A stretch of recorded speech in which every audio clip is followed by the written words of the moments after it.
pala ako sa Shopee ng Spice and Requiem. Pero ang binigay sa akin ay ito. Nakakalungkot nga guys, walang banky sticker. Pero MQ lang. Binigay sa akin, ganito na. Okay, yan, box niyan natin to guys. Okay. Ganito siya guys. Okay. Ito na guys.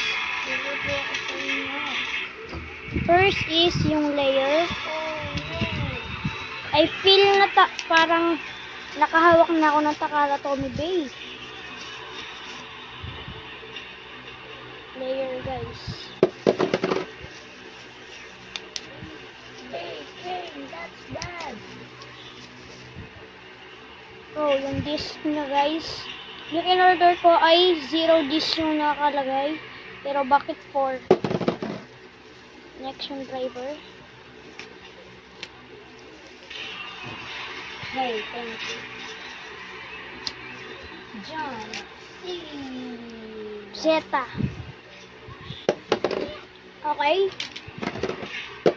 Bali ngayon guys, pinakolor ko nga sa tita ko yung aking stadium. Okay, wait lang guys. Okay guys, paglalabanin natin sina Left Requiem. Come on. Versus Alter Cognite. Oh, no. Zeta Driver. Balance type versus balance type tayo guys. Yeah, bro.